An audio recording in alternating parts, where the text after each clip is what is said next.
মই আছোঁ বৰ্তমান কলিয়াবৰ সমত জিলাৰ এলেকাৰ কালিভেটি অঞ্চলত আৰু যি কাৰ্বি আংলং সীমা কালিভেটি অঞ্চল কলিয়াবৰ আৰু কাৰ্বি আংলঙৰ সীমামূৰীয়া অঞ্চল পাহাৰৰ ওপৰত মই প্ৰায় সমতলৰ পৰা 1500 ফুটৰ ওপৰত পাহাৰত আছোঁ আৰু বৰ্তমান তাতে দেখা গৈছে কেমেৰামেন ৰাজুক মই দেখুৱাবলৈ ক'ম যে বিগত বৰ্ষত অসম চৰকাৰে মুখ্যমন্ত্ৰী হিমন্ত বিশ্ব শৰ্মাই ঘোষণা কৰিছিল যে কুঠৰিৰ পৰা ডকমকালৈকে এটা পথ নিৰ্মাণ কৰা হ'ব অসম মালাৰ জৰিয়তে আৰু ইতিমধ্যে তাৰ কাম আৰম্ভ হৈছে। অকণমান আপুনি আগবাঢ়ি আহিব, কি ক'ব? যিহেতু দেখা গৈছিল অতি দুৰ্গম ঠাই কলিয়াবৰৰ পৰা হওক, নগাঁৱৰ পৰা হওক বা কাৰ্বি আংলঙৰ ডিফুৰ পৰা হওক, এই অঞ্চললৈ আহিবলৈ যথেষ্ট দুৰ্গম আছিলে। ইয়ালৈ আহিব নোৱাৰে, কোনো পথ নাছিল।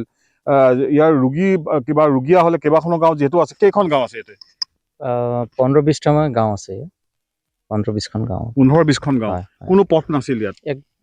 নাছিল বুলি নহয়, আছিল ট্ৰাক ফৰিল যোৱাৰ পথ আছিল।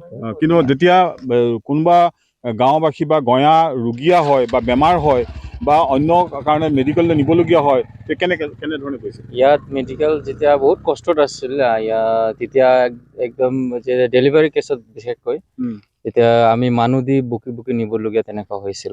আৰু কিছুমান মানুহে একদম আগতীয়াকৈ গৈ হস্পিটেলত থাকিব, কাৰোবাৰ ঘৰত থাকিবলগীয়া হৈছিল বজাৰ এৰিয়াত। 1-1.5 মাহ আগতে ডেলিভাৰী কেছত যাবলগীয়া হয়। বহুত কষ্টত থাকে, বেলেগৰ ঘৰত থাকে, তেনেকুৱা কৰি দিনকেইটা পাৰ কৰা হৈছিল আমাৰ। খুব যেতিয়া চিৰিয়াছ হয় কোনোবা ৰোগী, তেতিয়া কি হয়?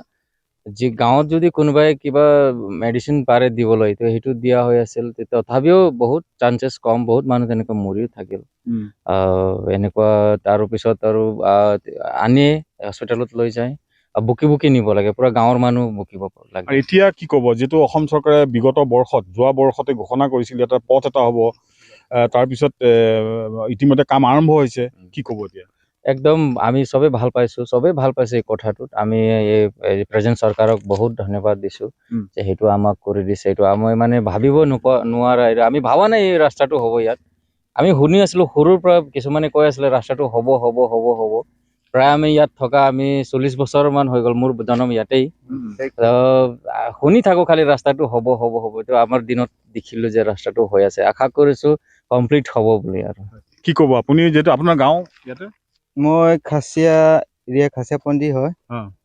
আমাৰ ৰবেন ভাই যিটো কৈছে, যিটো নেকি এওঁ কৈছে, যিটো আগতো 40 বছৰমান থকা হৈছে লাংবুতুং। পেচেণ্ট যদি বেমাৰ আজাৰ হ'লেও ভুগিবলগীয়া হৈ যায়। একটা সুবিধা